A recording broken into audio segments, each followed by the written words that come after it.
Hey, ladies and gents, it's Sam again, and we're doing the review on the new Tier 10 Badger, the one that is going to replace the FE215B183. This is the British Tier 10 TD.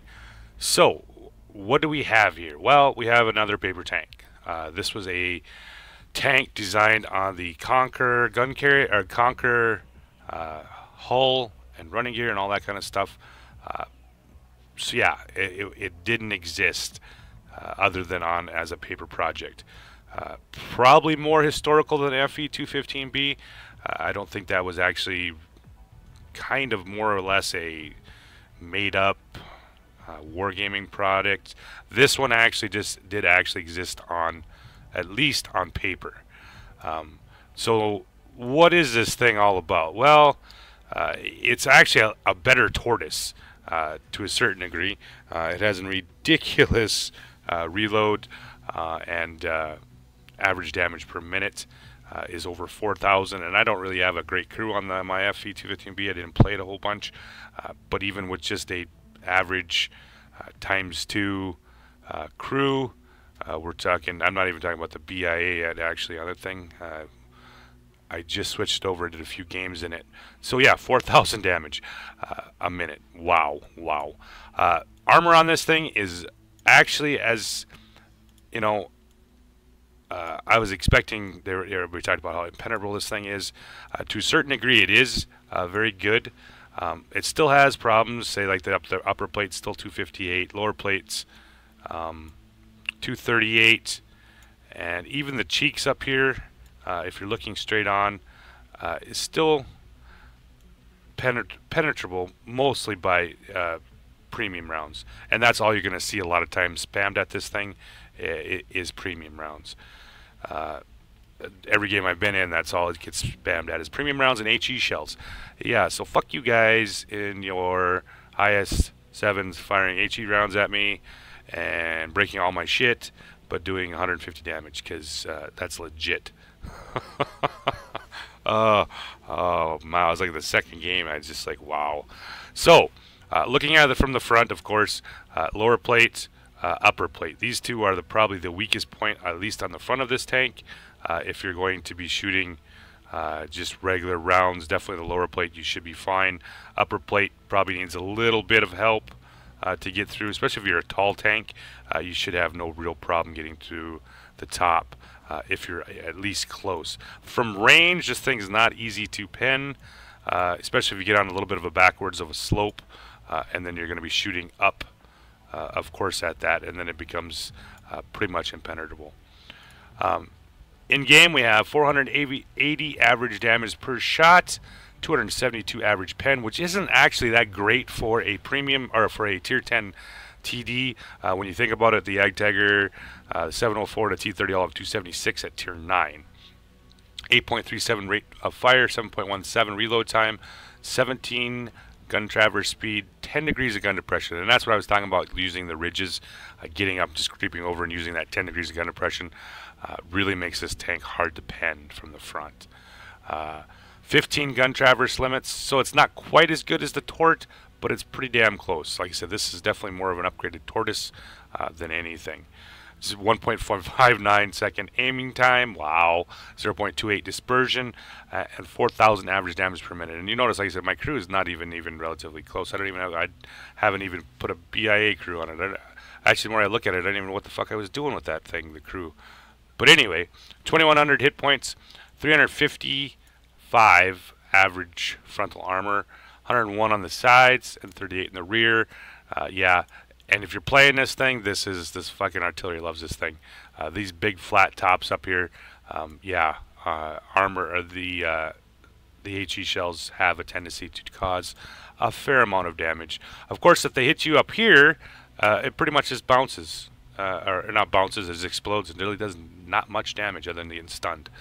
But yeah, these right here very easily pennable by HE rounds from artillery. So yeah, big flat top, not the best. 65, 70 ton load limits, 950 engine power, 14.47 power to ton ratio, 30 top speed, and the traverse speed is 23. Slow as fuck. I'm not going to sugarcoat it. We're talking tortoise, slightly better than tortoise type mobility. I shouldn't say slightly better. You know, it is better than the tortoise, but don't expect something blazing out of this thing. It takes a little while to actually get into the action with it, and it's not the best. Concealment's not the greatest, but it's not terrible either. Once again, you're not going to be playing this thing. I mean, you can obviously play it as a traditional TD, but you can also play it. Typically, you're probably going to play it more like an assault gun. So you know there is that. I'm running with binocs on it. It actually has a really decent view range at regular, you know, with just a base one. It does have a pretty decent one. Running binocs on here puts me up at 498 view range, so not bad. You do not at any time want to over-angle your tank if you actually have somebody in front of you. These sides here are really easy to overmatch, especially it seems like down here by the front idlers. I get tracked a lot and damaged with not even much of an angle. So you got to make sure when you're backing around corners and all that stuff, you try to keep this beast as straight as you can. So if you're going to play this tank, and it's an all right tank. Don't get me wrong. I mean, it was a fun time. That the first few games I had, and it was a kind of a blast.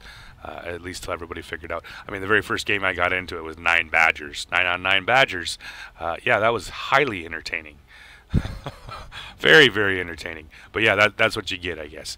So if you guys haven't picked this tank up, I give it.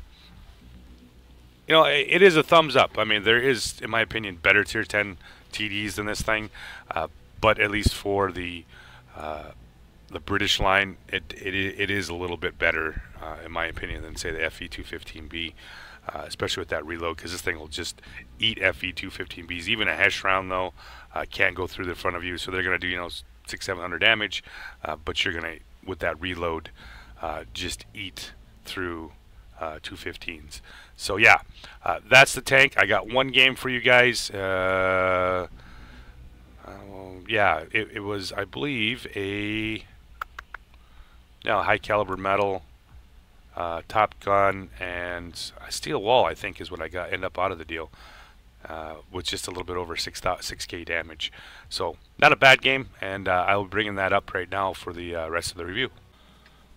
Alright guys, we are back with the review, and I am on the Asia map, Serene or Sacred Valley. I don't know even what the fuck they call it anymore.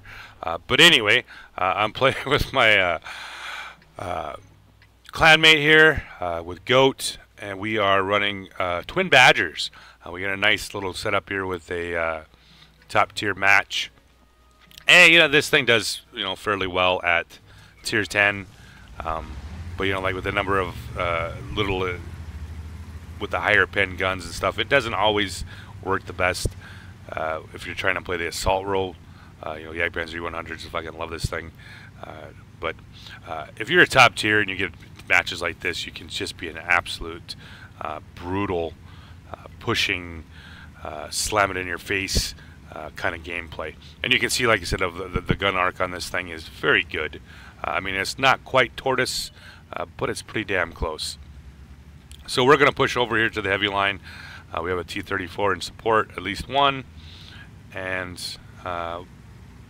yeah, here we go. The Wheezy 132A is looking for us. I'm pretty sure I was going to get shot. So he actually dinks that off the side of the...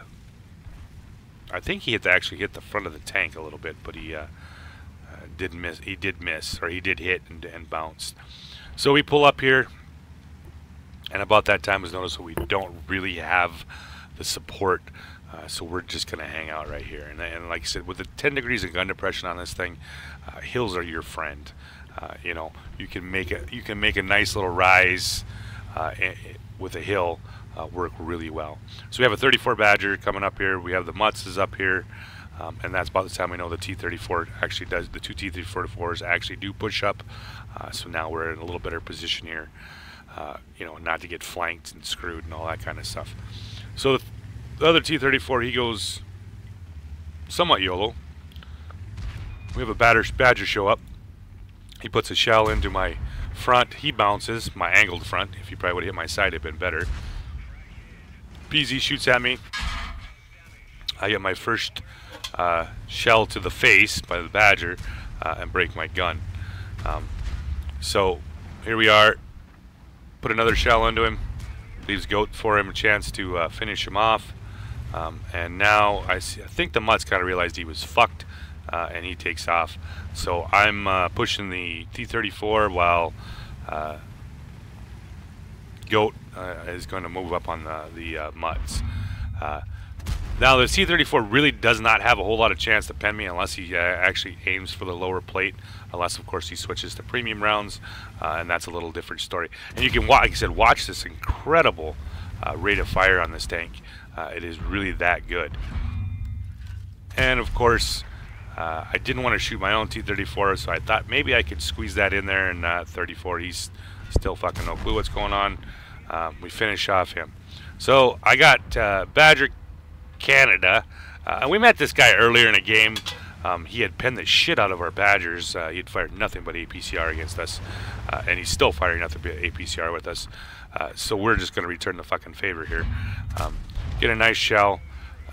You know, with 272, it's not easy to pen those Mosses frontal turret.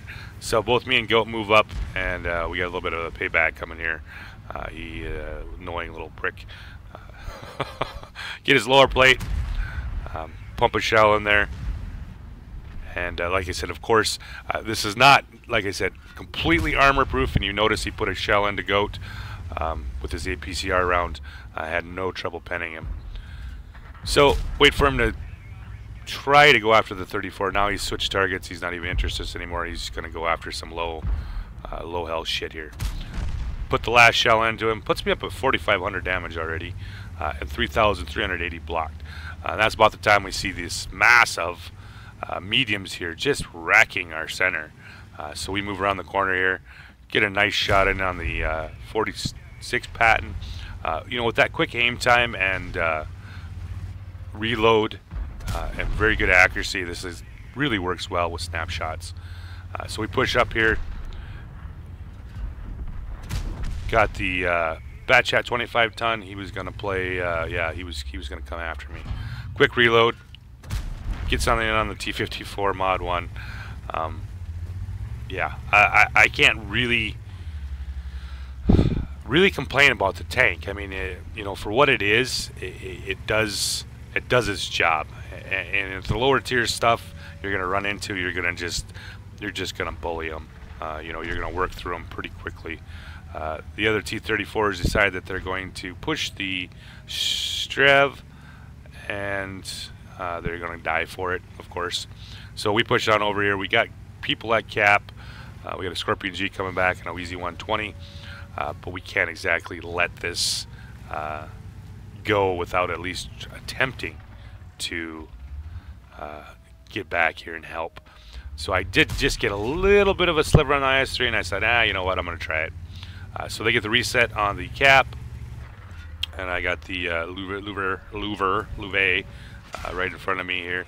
He tracks me and takes a nice big hit from the Wheezy 120.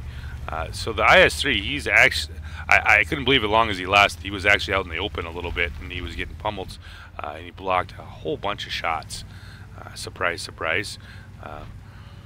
Mustang Bubba is directly in front of me, so I'm going to tug over the top. Scorpion G puts a nice shell into him, and yeah, it's just a matter of finishing him off. And you notice, like I said, how great that gun depression is, how easy it is to come over the hill like that on that guy. Gives me the IS-3 right here. Aim time's in, boom. Didn't finish him off. Puts me up at about 4,000 blocked and about 5,800 damage, and 6 kills.